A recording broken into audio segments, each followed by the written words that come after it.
Owning Apple products and traveling is hard, and being a nomad capitalist is even harder. In this video, I'm going to share with you some of my most frustrating setbacks and one of my biggest victories as an Apple user and a nomad capitalist.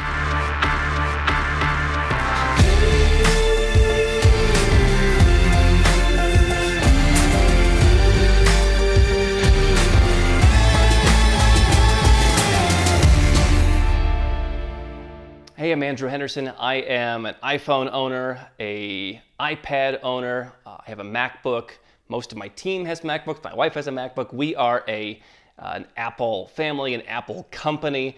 And I switched over about 7 years ago when I was just leaving the United States for good.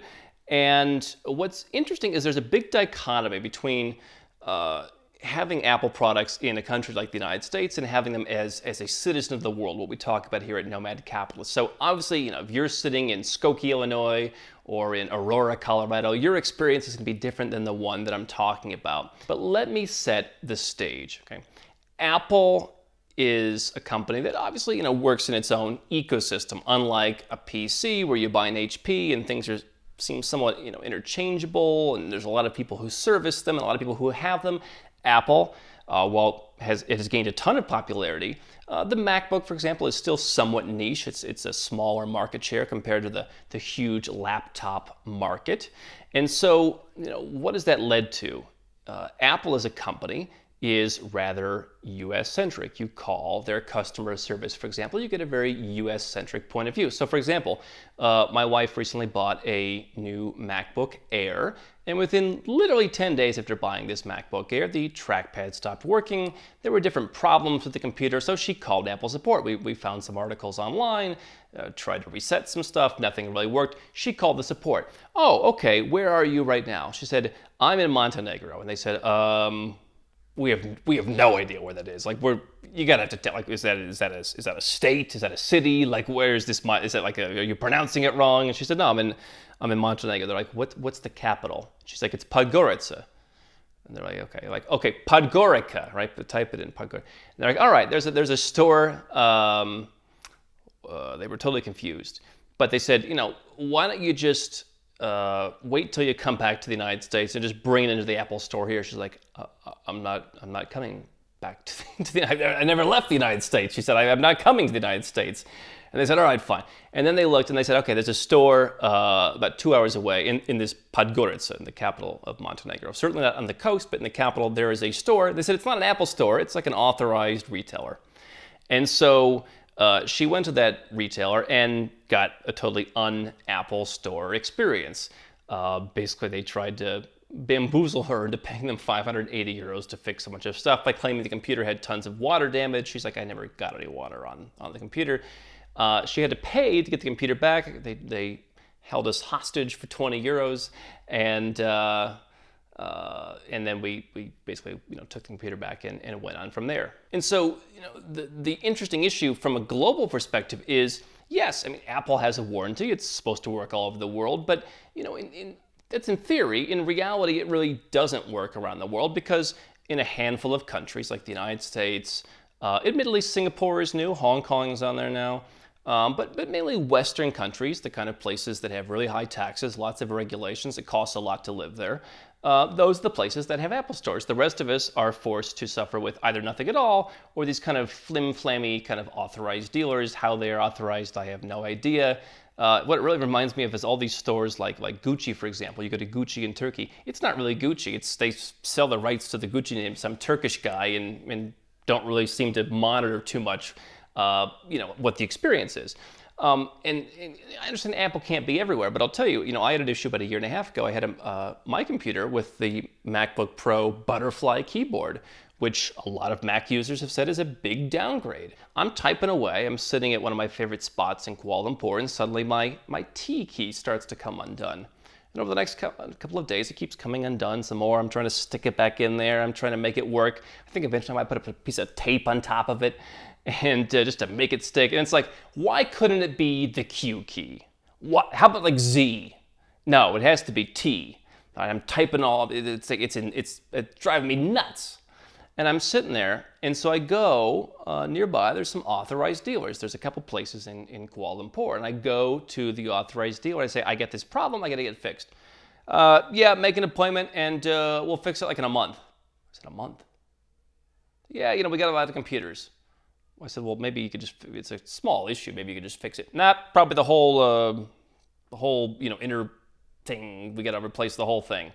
I said, all right, how am I supposed to run my business or function in the world? Because, Apple has been part of this movement where it's like, you can't go anywhere without your devices. So now it's like, you don't need a month. You'll be fine for a month. You just live in a cave for a month. What do you think? What are you doing, right? Give us your computer, go live in a cave. I said, I can't do that. They said, well, no, can't do then. And I said, well, all right, hold on. Why does it take a month? They said, it doesn't take a month. It'll take us an hour. I said, well, then why do you need it for a month? They said, oh, you need to leave it here so that way we know you're on the list. I said, well, why don't you just call me when it's my turn on the list and I'll bring it in for the hour? They said, nope, no, can't do. You got to leave it here for the month. You're going to be put out of business. Hundreds of thousands of dollars will be lost. Or else. I said, all right, great. Now, I think it was about the time Apple was opening their Singapore store, and I actually did go to their Singapore store later that year and get another issue fixed, and they were pretty good. They were pretty snappy. But, during that time, you know what I did? I just said, I don't have time for this. I just went upstairs. I went to the other, I'm not going to patronize this store. I went to the other store, the other authorized Apple store that I usually go to, and I said, just give me a new MacBook Pro. Just give me a new one. And I put the other one in a bedroom somewhere and shoved it away. And later, one of my lawyers said that he would take it. He's like, I'll give you $800 for it. I said, sold. You can have it. It's your problem now. And so here's Malaysia, Montenegro, all these countries where it's like you've got to wait around for ages. I don't think the guys in Malaysia were bad, but Montenegro, I'm sure other countries, they just try and take advantage of you. How Apple approves these people, I don't know.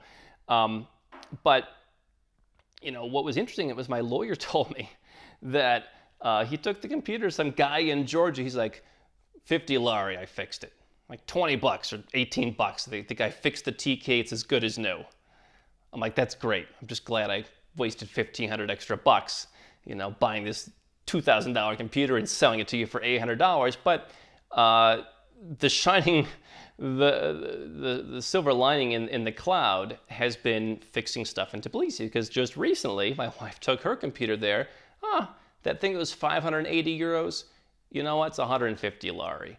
And so what's interesting is Georgia, where I think people are pretty honest, has been the most efficient place to fix anything outside of the Apple stores. And so the moral of the story that I've learned over all my time traveling with Apple products, and I've had a few team members who've had similar issues as well, is if you're going to be a nomad capitalist, you need to have times for your pop-ins in some of these tier A cities.